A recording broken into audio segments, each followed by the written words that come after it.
प्रेम से बोलिए देव आदिदेव महादेव की जय, आदि शक्ति मैया भवानी की जय। तो मैं आप सभी के बीच में बहुत प्यारा सा शिव चर्चा गीत प्रस्तुत कर रही हूँ और शिव चर्चा गीत लेकर के आई हूँ। दोस्तों आप सभी लोग वीडियो को फुल वॉच कीजिएगा। तो देखिए कितना प्यारा हमारे गीत है। तो एक तर्ज है छछुनरों का करबू तेल गम कौआ।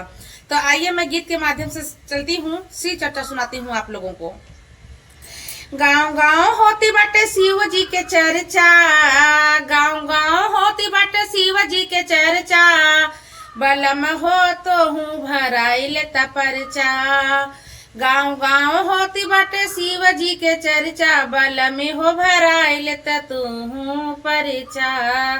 बलम हो तो हूँ भराइले तपरचा।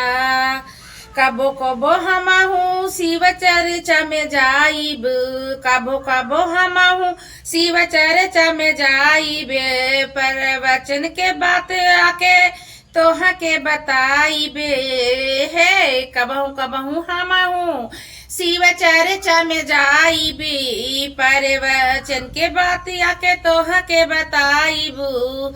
शिव जी के चर्चा में लागी न खर्चा, शिव जी के चर्चा में लागी न खर्चा, बल में हो भराइल तू हूँ परचा। बल में हो भराइल तू हूँ परचा। दुखवा पराए जला गुरु बनवले, दुखवा पराए जला गुरु बनवले, गुरु बनवले हो गुरु बनवले। सुख से राहत बनी जे मनवले, दुखवा हेराए जला गुरु बनवले। सुख से राहत बनी जे मनवले। चर्चा में कहल जाना, चर्चा में कहल जाला मने रखा फरचा है।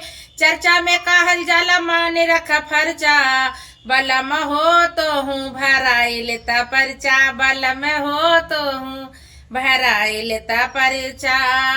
गांव गांव होती बाटे शिव जी के चर्चा, गांव गांव होती बाटे, गांव गांव होती बाटे शिव जी के चर्चा, बलम हो तो हूँ भराइल परचा। बलम हो तो हूँ भराइल परचा।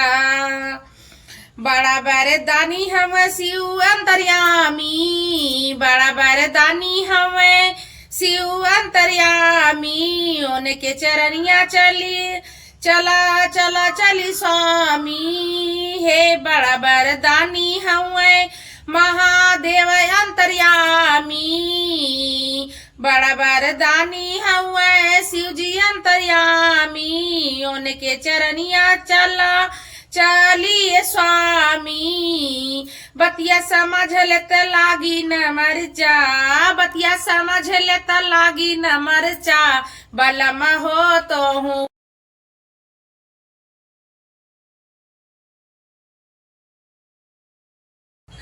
बतिया समझ लेता लागे न मरचा है। बतिया समझ लेता लागे न मरचा, बल में हो तो हूँ भराइल परचा। बल में हो तो हूँ भराइल परचा।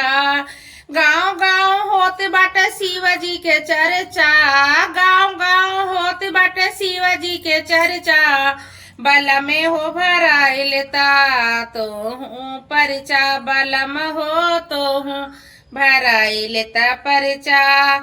तीन सूत्र भैया हरिंदरी बतवले, तीन सूत्र भैया हरिंदरी बतवले, दया चर्चा नमः शिवाय करके दिखवले। तीन सूत्री भैया हरिंदरी बतवले, दया चर्चा नमः शिवाय करके दिखवले।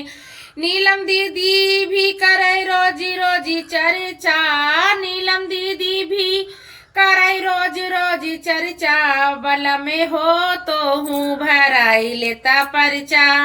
बल में हो तो हूँ भराइल परचा। गांव गांव होती बाटे शिव जी के चर्चा, गांव गांव होती बाटे जी के चर्चा, बलमी हो भराई लेता तो हूँ परचा, बलमी हो तो हूँ भराई लेता परचा। तो बहुत प्यारा गीत आप लोगों के बीच में प्रस्तुत की हूँ। आप लोग हमारी गीत को सुनिएगा, फुल वॉच कीजिएगा, बताइएगा कि कैसा लगा हमारा गीत। मिलती हूँ अगले नेक्स्ट वीडियो में।